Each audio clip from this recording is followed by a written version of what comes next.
Hello everyone, my name is Deepika Sahu and I am lecturer in Bharati college of pharmacy.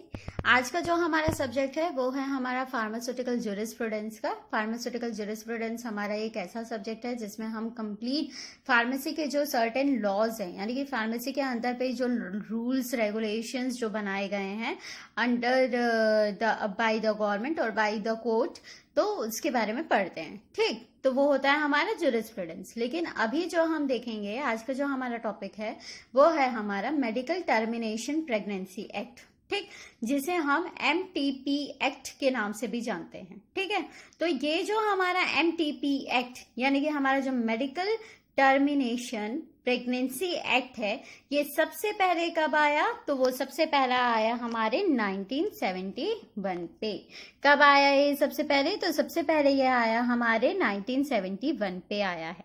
ठीक, तो अब आगे हम देखें तो MTP एक्ट 1971 यानी कि medical termination pregnancy act 1971 was amended in 2002 to facilitate better implementation and increase access for women, especially in private health sector.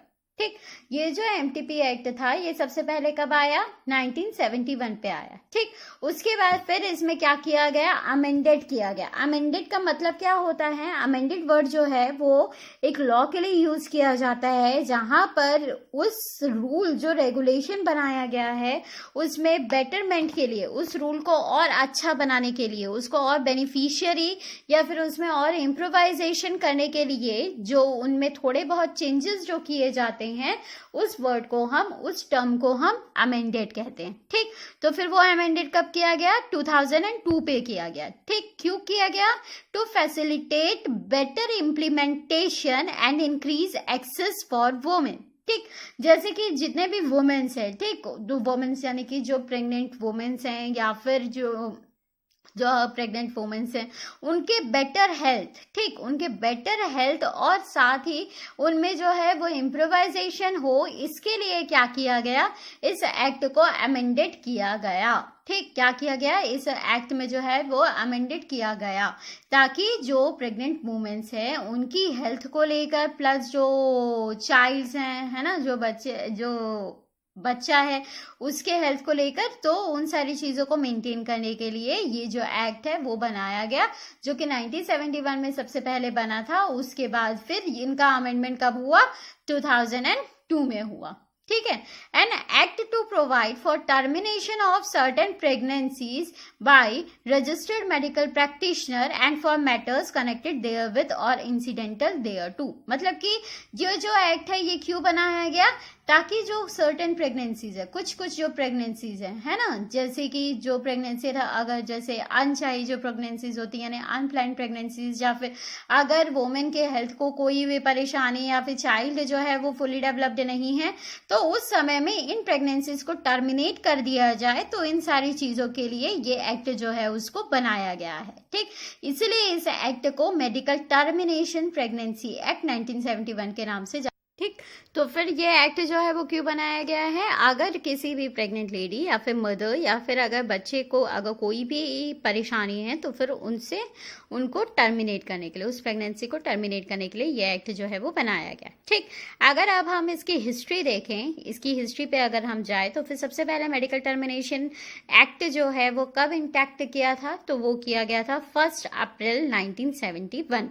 ठीक, यानी कि सबसे पहले ये एक्ट कब लाया गया था? तो वो जो है इंड्यूस किया गया था 1 अप्रैल 1971 में। ठीक, 1971 में ये एक्ट बन गया, यानी कि ये पूरे हमारे कंट्री पे लागू होना स्टार्ट हो गया। अब जब धीरे धीरे ये लागू होते गए तो फिर उनके ड्रॉबैक्स और के कारण, उनके ड्रॉबैक्स यानी कि कुछ उसमें जो है बेटर इम्प्रोवाइजेशन के लिए उनमें जो है वो अमेंडमेंट्स करते गए। ठीक, तो फिर पहला जो अमेंडमेंट था वो 1975 पे किया गया, दूसरा जो अमेंडमेंट था वो 2003 पे किया गया, तीसरा जो अमेंडमेंट था वो 2014 पे, एंड लास्ट जो है वो 2020 पे एक नया अमेंडेड किया गया है। ठीक, यानी कि उस एक्ट में इम्प्रोवाइजेशन की गई है। ठीक, उससे पहले क्या होता था, before this act pregnancies terminated as per Indian Penal Code is drafted in 1860 during British rule. इससे पहले क्या किया गया, जब ये एक्ट जो है वो बना नहीं था, यानी कि जब ये एक्ट जो था वो बना नहीं था, उससे पहले जो प्रेगनेंसी से उन्हें कैसे टर्मिनेट किया जाता था, तो वो इंडियन पैनल कोड के अकॉर्डिंग उसे टर्मिनेट किया जाता था। ठीक, और ये इंडियन पैनल कोड किसके अकॉर्डिंग बना हुआ था, तो वो ब्रिटिश रूल के अकॉर्डिंग पे बना हुआ था। ठीक है, तो ये जो एक्ट है, इस एक्ट का एक और जो है वो इस एक और जो इनका बात है वो ये है कि foetus has the right to live as per MTP Act 1971, यानी कि फीटस जो है, यानी कि जो भ्रूण है, उसको रहने का, उसे लाइव रहने का पूरा हक है as per the act 1971।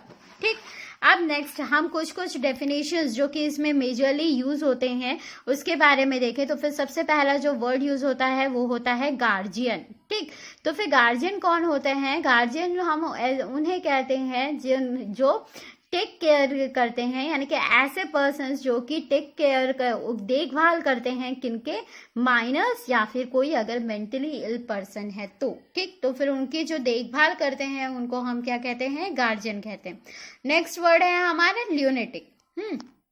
Lunatic क्या होता है, a person who is mentally ill. ठीक, तो फिर ल्यूनेटिक क्या है, ल्यूनेटिक एक तरीके का मेडिकल टर्म होता है जिसमें हम किसके लिए रेफर करते हैं, कोई भी ऐसा पर्सन जो कि मेंटली स्टेबल नहीं है, जिनकी दिमागी हालत ठीक नहीं होती, ऐसे पर्सन को हम ल्यूनेटिक कहते हैं। ठीक, फिर नेक्स्ट है हमारा mentally ill person. Mentally ill person किसे कहते हैं, तो a person who is need of treatment of any mental disorder other than mental retardation. Mental retardation किसे कहते हैं, जो कि बच्चे जो कि बचपन से ही जिनका दिमाग जो है वो ठीक नहीं रहता, ऐसे जो जिन्हें मेंटली कोई भी डिसऑर्डर रहता है, अगर उन्हें तकलीफ है जिसकी वजह से वो एबल नहीं रहते, तो ऐसे पर्सन को हम मेंटली इल पर्सन कहते हैं। नेक्स्ट है हमारा रजिस्टर्ड मेडिकल प्रैक्टिशनर।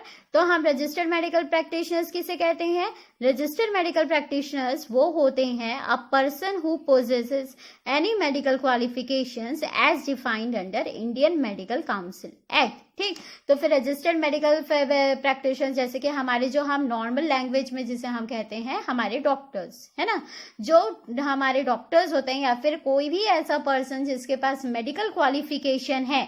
ठीक, और वो मेडिकल क्वालिफिकेशन किसके अंतर्गत होना चाहिए, तो फिर जो हमारे इंडियन मेडिकल काउंसिल जो है उसके एक्ट के अंतर्गत में जितने भी मेडिकल क्वालिफाइड पर्संस होते हैं और जो कि रजिस्टर्ड रहते हैं वहां पर, उन्हें रजिस्टर्ड मेडिकल प्रैक्टिशनर कहा जाता है। ठीक, फिर नेक्स्ट आते हैं हमारे माइनर्स। तो फिर माइनर्स किसको कहा जाता है, तो फिर ऐसे पर्संस जिनका जो एज है लीगल एज से मेजॉरिटी, यानी कि जो मेजॉरिटी पे आने से नीचे जिनके एजेस रहते हैं उन्हें माइनर कहा जाता है। ठीक है, जैसे कि 18 ईयर्स को जो है वो को एडल्ट एजेस पे गिना जाता है ना, 18 ईयर्स से एंड अबव। तो फिर 18 ईयर्स से जितने भी नीचे के जो भी पर्सन आता है उसे माइनर में काउंट किया जाता है। ठीक, फिर नेक्स्ट हम देखेंगे ऑब्जेक्टिव्स। तो फिर ऑब्जेक्टिव्स किसका ऑब्जेक्टिव, कि आखिर इस एक्ट को बनाने के लिए क्या क्या ऑब्जेक्टिव्स थे। ठीक, क्या क्या यानी कि इसके एम थे जिनकी वजह से ये एक्ट को बनाया गया। तो पहला क्या था, aims to improve the maternal health scenario by preventing large number of unsafe abortions. ठीक, पहले जैसे कि अगर कोई भी अबॉर्शंस अगर हो रहे हैं या फिर कुछ भी ऐसा, अगर कोई भी प्रेगनेंसी अगर टर्मिनेट की जा रही है, तो फिर उसके लिए कोई एक पर्टिकुलर गाइडलाइन नहीं था, है ना, जिसकी वजह से क्या होता था कि जो मैटरनल हेल्थ यानी कि जो कि वुमेन का, जो प्रेग्नेंट लेडी की का जो हेल्थ रहता था वो सही नहीं रहता था।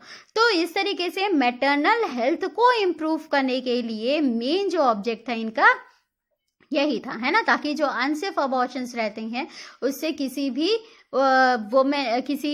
वुमेन की का जो हेल्थ है वो डिटियोरिएट ना हो, इसके लिए ये एक्ट बनाया गया।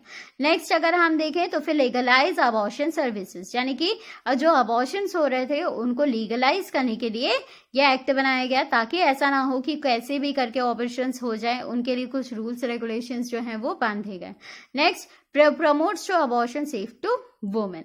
उसके बाद फिर offers protection to medical practitioners. ठीक है, मेडिकल प्रैक्टिशनर्स को कैसे, मेडिकल प्रैक्टिशनर्स हमेशा तभी अबॉर्शन कर सकते हैं जब उनके पास उस प्रेग्नेंट लेडी या फिर उनके किसी भी गार्जियन या फिर फैमिली मेंबर्स का अगर कंसर्न रहे, तभी वो उसे टर्मिनेट कर सकते हैं, तभी वो अबॉर्शन कर सकते हैं। तो इस तरीके से उसके ऑब्जेक्टिव्स थे। ठीक, फिर नेक्स्ट जो है वो है हमारा induction of abortion. Induction of abortion यानी कि अबॉर्शन जो है वो किस तरीके से कराया जा सकता है। तो फिर पहला क्या है, deliberate termination of pregnancy before the viability of foetus is called induction of abortion. यानी कि जब फीटस एक पूरे तरीके से ग्रो ना हुआ हो, पूरा का पूरा डेवलप ना हुआ हो, तो उस टाइम पे उसे टर्मिनेट कराना जो है वो इंडक्शन ऑफ अबॉर्शन कहलाता है।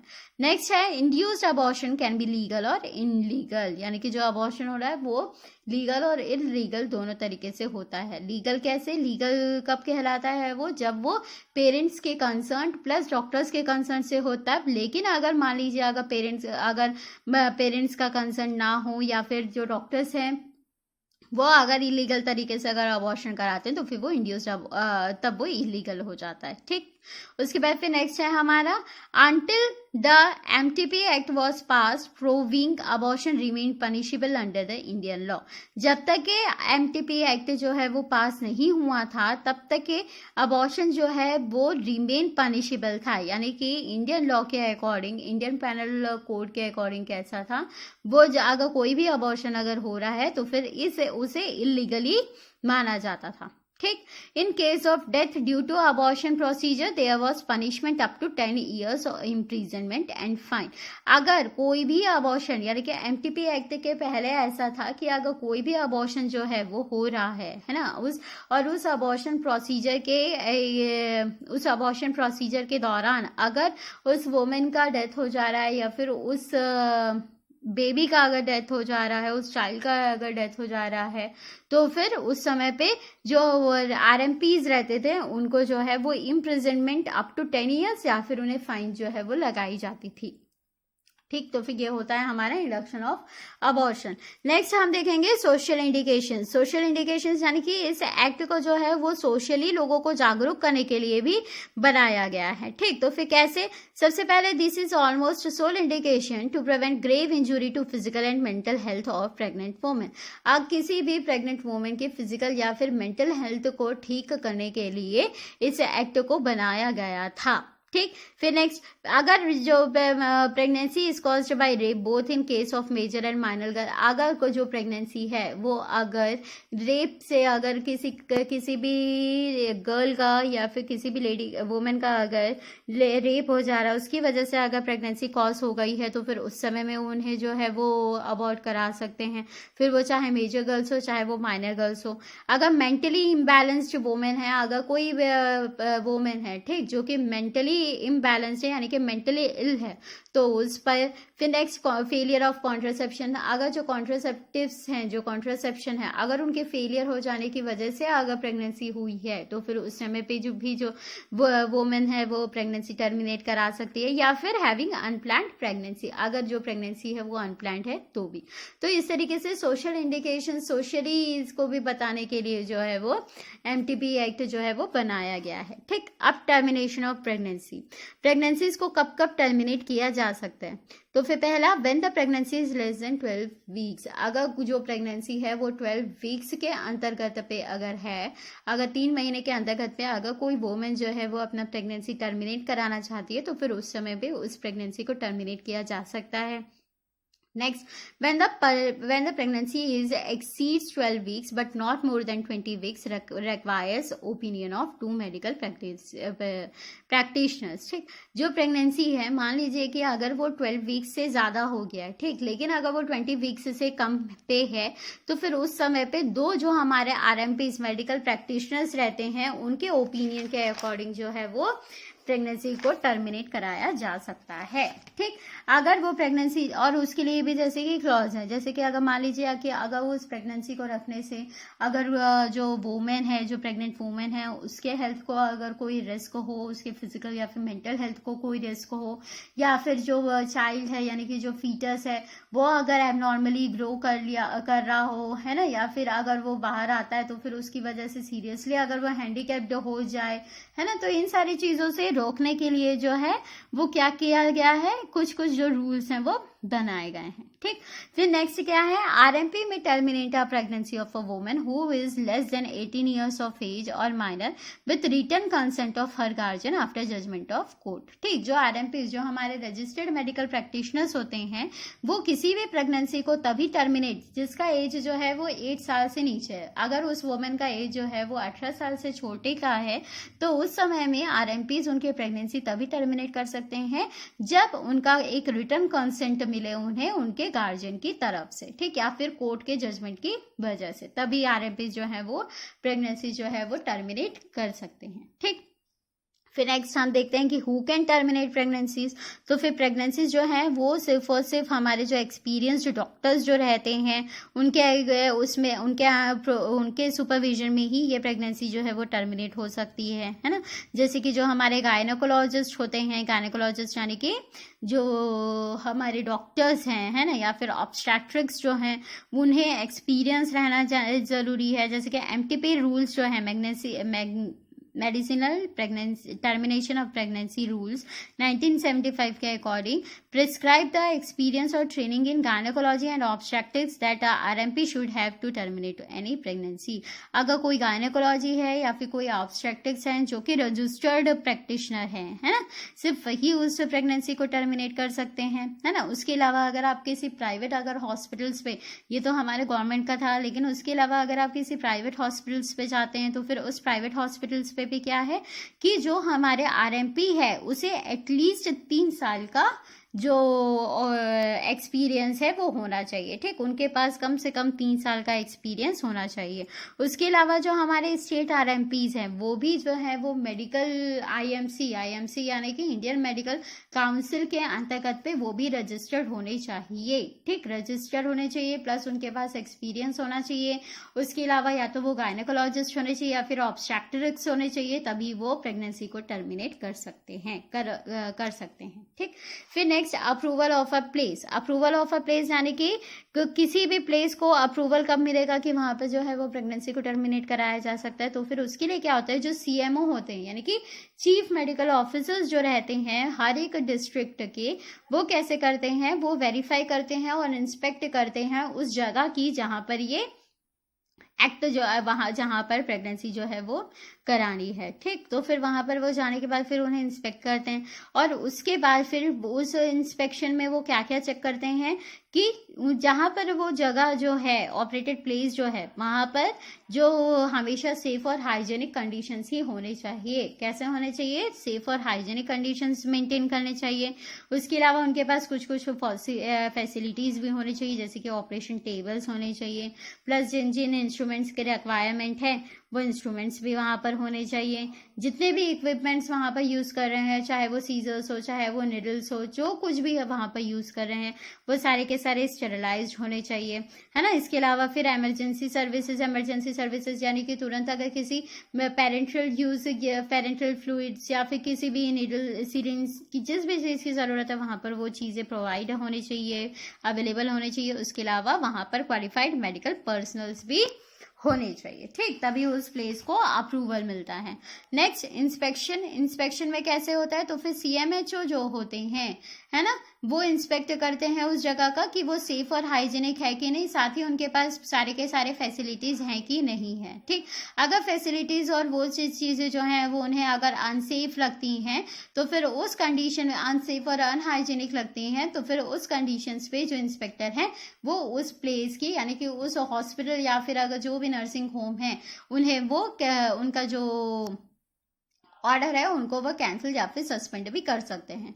और उन्हें वो कैंसिल और सस्पेंड भी कौन करा सकता है, जो सस्पेंडेड कमिटी, जो कमिटीज बनाई जाती है सिर्फ और सिर्फ वो।